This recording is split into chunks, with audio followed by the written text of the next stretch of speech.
ಸಖತ್ ಈಸಿಯಾಗಿ ತುಂಬಾನೇ ಟೇಸ್ಟಿಯಾಗಿ ಯಾವುದೇ ಒಂದು ಡೈರಿ ಪ್ರಾಡಕ್ಟ್ಸ್ ಅನ್ನ ಯೂಸ್ ಮಾಡದೆ ಈ ರೀತಿಯಾಗಿ ಹೆಲ್ತಿಯಾಗಿ ಫ್ರೂಟ್ ಪಂಚ್ ಅನ್ನ ಟ್ರೈ ಮಾಡಿ ನೋಡಿ. ನಿಮ್ಮ ಆರೋಗ್ಯಕ್ಕೆ ಬಹಳನೇ ಒಳ್ಳೆಯದು. ಅದಲ್ಲದೆ ಈ ಸಮ್ಮರ್ಗಂತೂ ಬೆಸ್ಟ್ ಅಂದ್ರೆ ಬೆಸ್ಟ್ ಅಂತಾನೆ ಹೇಳ್ಬೋದು. ಬನ್ನಿ ನೋಡೋಣ ಯಾವ ರೀತಿಯಾಗಿ ಮಾಡೋದು ಅಂತ.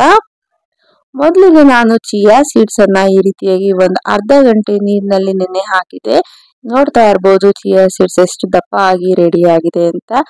ಈಗ ಇದನ್ನ ಪಕ್ಕಕ್ಕೆ ಎತ್ತಿಟ್ಕೊಂಡು ಈಗ ಬಾದಾಮ್ ಗೋಂದನ್ನ ತಗೊಂಡಿದ್ದೀನಿ. ಬಾದಾಮ್ ಗೋಂದ್ನ ಪ್ರಯೋಜನ ಆಗಿರ್ಬೋದು, ಇದರ ರೆಸಿಪೀಸ್ ಗಳನ್ನ ಸುಮಾರು ನಿಮ್ಮೊಂದಿಗೆ ಹಂಚ್ಕೊಂಡಿದ್ದೀನಿ. ಬೇಕಂದ್ರೆ ಡಿಸ್ಕ್ರಿಪ್ಷನ್ ಅಲ್ಲಿ ಹಾಕಿರ್ತೀನಿ, ವಿಡಿಯೋನ ಟ್ರೈ ಮಾಡಿ.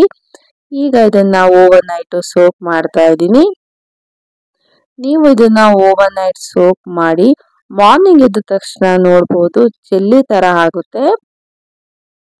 ನೀವು ಎಷ್ಟು ಕ್ವಾಂಟಿಟಿ ಬೇಕೋ ಅಷ್ಟು ಕ್ವಾಂಟಿಟಿಯಲ್ಲಿ ನೋಡ್ಕೊಂಡು ನೀವು ಸೋಕ್ ಮಾಡ್ಕೊಳ್ಳಿ. ಮೊದಲೇ ಹೇಳಿದಾಗೆ ನೀವು ಸ್ವಲ್ಪ ಸೋಕ್ ಮಾಡಿದ್ರೆ ಜಾಸ್ತಿ ಕ್ವಾಂಟಿಟಿಯಲ್ಲಿ ಆಗುತ್ತೆ. ಈಗ ನೋಡ್ತಾ ಇರ್ಬೋದು ನೆಕ್ಸ್ಟ್ ಡೇ ತೋರಿಸ್ತಾ ಇದೀನಿ ಯಾವ ರೀತಿಯಾಗಿ ಆಗಿದೆ ಅಂತ. ನೋಡಿ ಎಷ್ಟು ಚೆನ್ನಾಗಿ ಜೆಲ್ಲಿ ಫಾರ್ಮೆಟ್ ಅಲ್ಲಿ ಆಗಿದೆ ಅಂತ. ಇದನ್ನ ನೀವು ಹಾಗೇನು ಸಹ ತಿನ್ಬೋದು. ಸಿಹಿ ಆಗ್ಲಿ ಉಪ್ಪಾಗ್ಲಿ ಏನು ಇರೋದಲ್ಲ, ಸಪ್ಪೆ ಇರುತ್ತೆ ಇದು. ಕೆಲವ್ರಿಗೆ ಇಷ್ಟ ಆಗುತ್ತೆ, ಕೆಲವ್ರಿಗೆ ಇಷ್ಟ ಆಗಲ್ಲ. ನನಗೆ ತುಂಬಾ ಇಷ್ಟ ಆಯ್ತು ಇದು. ಈಗ ಒಂದು ಪಾತ್ರೆಯನ್ನ ತಗೊಳ್ತಾ ಇದ್ದೀನಿ. ನೀವು ಎಷ್ಟು ಕ್ವಾಂಟಿಟಿ ಮಾಡ್ತೀರಾ ಅಷ್ಟು ಕ್ವಾಂಟಿಟಿಯಲ್ಲಿ ನೋಡ್ಕೊಂಡು ಪಾತ್ರೆಯನ್ನ ತಗೊಳ್ಳಿ. ಈಗ ನಾನು ಈಗಾಗಲೇ ಸೋಕ್ ಮಾಡಿ ಇಟ್ಕೊಂಡಿರುವಂತಹ ಬಾದಾಮ್ ಗೋಂದಿ ಏನಿರುತ್ತಲ್ಲ ಅದನ್ನ ಈ ಪಾತ್ರೆಯಲ್ಲಿ ಹಾಕೊಳ್ತಾ ಇದ್ದೀನಿ. ನಿಮ್ಗೆ ಎಷ್ಟು ಬೇಕೋ ಅಷ್ಟು ನೋಡ್ಕೊಂಡು ಹಾಕೊಳ್ಳಿ. ನಾನಿನ್ನು ಸ್ವಲ್ಪನ ಹಾಗೆ ಎತ್ತಿಟ್ಕೊಳ್ತಾ ಇದ್ದೀನಿ, ಬೇರೆ ಏನಕ್ಕಾದ್ರೂ ಯೂಸ್ ಮಾಡ್ಬೋದು ಅಂತ. ಇನ್ನು ನಮ್ಮ ಚಾನೆಲ್ ನಲ್ಲಿ ಸುಮಾರು ವೆರೈಟಿ ಆದಂತಹ ವಿಡಿಯೋಗಳನ್ನ ಅಪ್ಲೋಡ್ ಮಾಡಿದ್ದೀನಿ. ನೋಡಿ ಹೇಗಿದೆ ಕಮೆಂಟ್ ಮೂಲಕ ತಿಳಿಸಿ. ನಂತರ ಇದಕ್ಕೆ ಚಿಯಾ ಸೀಡ್ಸ್ ಅನ್ನ ಹಾಕೊಳ್ತಾ ಇದ್ದೀನಿ. ಚಿಯಾ ಸೀಡ್ಸ್ ಅನ್ನು ಅಷ್ಟೇನೆ ನೋಡ್ಕೊಂಡು ಹಾಕೊಳ್ಳಿ, ಅದಕ್ಕೆ ಎಷ್ಟು ಬೇಕೋ ಅಷ್ಟು.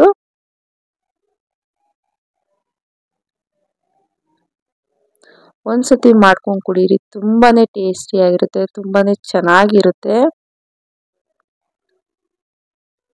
ಈಗ ಎರಡನ್ನು ಒಮ್ಮೆ ಚೆನ್ನಾಗಿ ಮಿಕ್ಸ್ ಮಾಡ್ಕೊಳ್ಳೋಣ.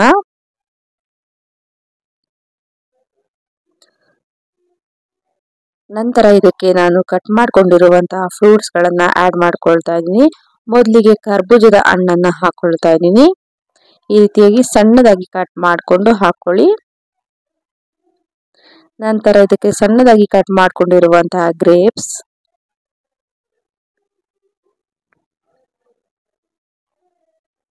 ಹಾಗೆ ಸಣ್ಣದಾಗಿ ಕಟ್ ಮಾಡ್ಕೊಂಡಿರುವಂತಹ ಬನಾನಾ ಪೀಸಸ್ ಗಳನ್ನ ಹಾಕೊಳ್ತಾ ಇದ್ದೀನಿ.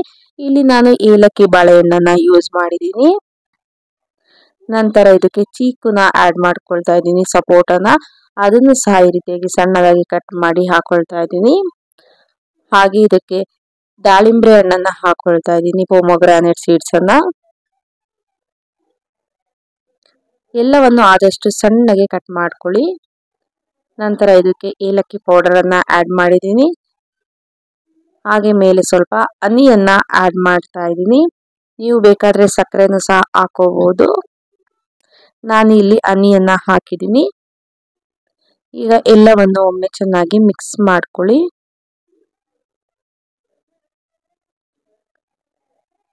ಮೊದಲೇ ಹೇಳಿದಾಗೆ ನಿಮ್ಗೆ ಹನಿ ಇಷ್ಟ ಆಗಲ್ಲ ಅಂದ್ರೆ ಸಕ್ಕರೆಯನ್ನ ಆಡ್ ಮಾಡ್ಕೊಳ್ಳಿ, ಇಲ್ಲ ಕಲ್ ಸಕ್ಕರೆನ ಆಡ್ ಮಾಡ್ಕೋಬಹುದು. ಈಗ ಇದನ್ನ ಚೆನ್ನಾಗಿ ಒಮ್ಮೆ ಈ ರೀತಿಯಾಗಿ ಮಿಕ್ಸ್ ಮಾಡ್ಕೋಬೇಕಾಗುತ್ತೆ. ನಂತರ ಇದಕ್ಕೆ ಸ್ವಲ್ಪ ನೀರನ್ನ ಆಡ್ ಮಾಡ್ಕೊಳ್ಳಿ. ನೀವು ಬೇಕಾದ್ರೆ ಇನ್ನು ಬೇರೆ ಫ್ರೂಟ್ಸ್ ಗಳನ್ನು ಸಹ ಆಡ್ ಮಾಡ್ಕೋಬಹುದು.